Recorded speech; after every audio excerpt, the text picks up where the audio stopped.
Security tokens can facilitate liquidity in previously illiquid markets.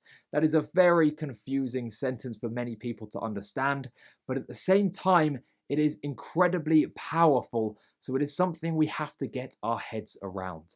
In this video, I'm going to be breaking down liquidity and how it relates to security tokens, but doing so in a very simple manner so everyone can understand it. First up, the disclaimer. Nothing in this video is financial advice. Please pause the video now and read the disclaimer in full. So during this video, I'm going to be explaining what liquidity is with a particular focus on security tokens and making it as simple as possible. Liquidity describes the degree to which an asset can be bought or sold without affecting the market price. Once again, a pretty confusing explanation, so let's run through an example to simplify. Let's imagine you have a household item and you decide you want to sell it. So you walk into a gigantic hall filled with 1,000 people also looking to buy or sell that same item. That means 500 buyers and 500 sellers. You walk up to the first person and you say to them, "Do you want to buy this item off me for £10? They say, "No, I'm only willing to pay 8. And that's okay because there's 499 more people who might be willing to buy it at the price you're willing to sell it. Because there's so many people there is a very good chance that you will meet someone who is willing to match your price. That is defined as relatively liquid.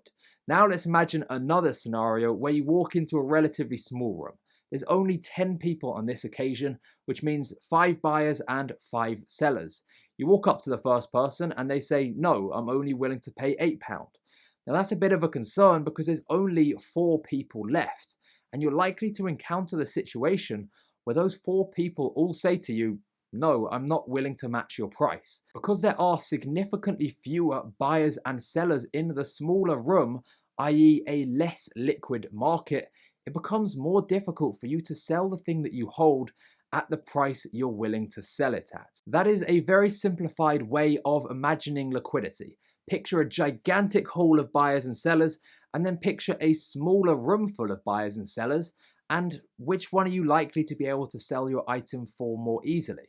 It's obviously going to be the bigger hall because it's a more liquid market. Now let's talk about how this relates to security tokens. Through automated compliance and fractionalization, security tokens facilitate the growth of liquidity in previously illiquid markets. When someone says that, just picture it nice and simple of walking from the small room with only 10 people to the big room full of 1,000 people. That is obviously oversimplified, but security tokens have the possibility of creating this type of situation. Here's what's really interesting though. There's this concept in economics where essentially if something is illiquid, it's worth less than something which is liquid. So that means if you walk into that small room with the same item, it's not worth as much as walking into the big hall with the exact same item. Even though they're identical to each other in every way, just because you walk into a different location with lower liquidity, it means the item isn't worth as much. It's called the illiquidity discount, also known as the liquidity premium. So why does this occur? I'm going to explain with a couple of business cards because they were lying in front of me on the desk, and also because they're identical in every single way. Let's imagine instead of business cards, they are shares within a company.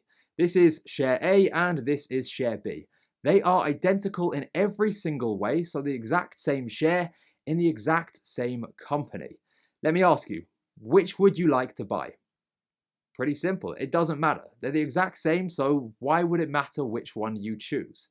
But let me change just one small factor. Now I'm going to make share A very liquid. It means it has high liquidity, therefore you can buy it very easily, and if you want to sell it at a later date after you've bought it, you'll be able to do so in a matter of hours instead of waiting months.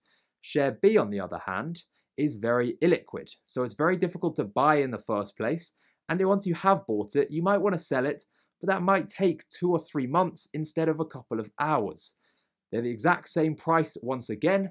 Now, which one do you want to buy? It's obviously going to be share A. If they're identical in every way except this has liquidity, it's obviously going to be the better option. So let's run through that again, but instead let me reduce the value of share B ever so slightly. Let's say it now costs 95% of the value. So this one might cost £1 and this one costs 95p. Which one do you want to buy at this point? Now you might pick share B because it's slightly cheaper, but it's only a very small discount. Instead, you might pick the highly liquid asset because you say, well, yeah, 5% more is a little bit more expensive, but I like having the opportunity to sell it within an hour instead of having to wait 3 months. Now what if I reduce the price of share B all the way down here? Let's say it's 1/10 of the value. At this point, you're probably going to say it's the same underlying asset and yeah, there's no liquidity, but it's 1/10 of the price. I'm definitely going to be buying share B instead. And now you're buying the illiquid asset.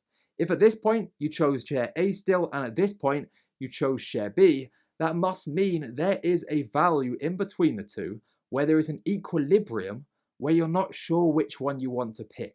Let's say it's a 15% discount. So maybe it's here and here. This one costs £1 and this one is 85p. At this point, you aren't decided which one you want to choose from.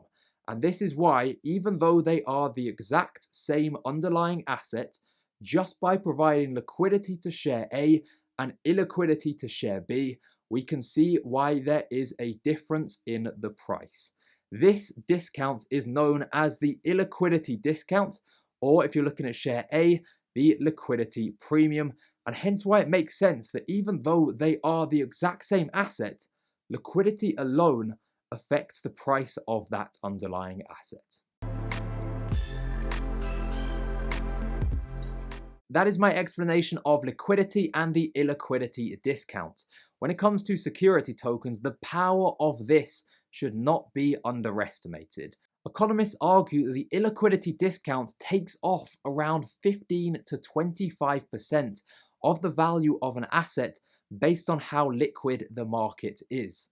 So that essentially means that we have right now in the world many illiquid markets, and if we can provide them with liquidity, they should in theory be worth 15 to 25% more. Whether it's going to play out exactly like that or not is going to be very interesting, because I think there are many markets where liquidity isn't just going to develop, certainly not overnight, and there are many markets which are illiquid for a reason. But it does mean there are markets out there right now where we have a piece of technology that can be applied to it and increase the value of those underlying assets considerably. When we consider that real estate is considered to be worth $300 trillion globally, and 99% of companies haven't gone public, which means they are functioning in very illiquid private markets, we can see the potentially huge growth that liquidity could provide to the biggest markets globally. Now, it's kind of confusing to understand. As I said, I've tried to make it easy throughout this video, but this is one of those things which, if you haven't gotten this video so far, I'd recommend watching a couple more times. And if you still can't get it because I haven't explained it well, go and do research elsewhere, because this is one of the most impactful, powerful things which this industry can provide.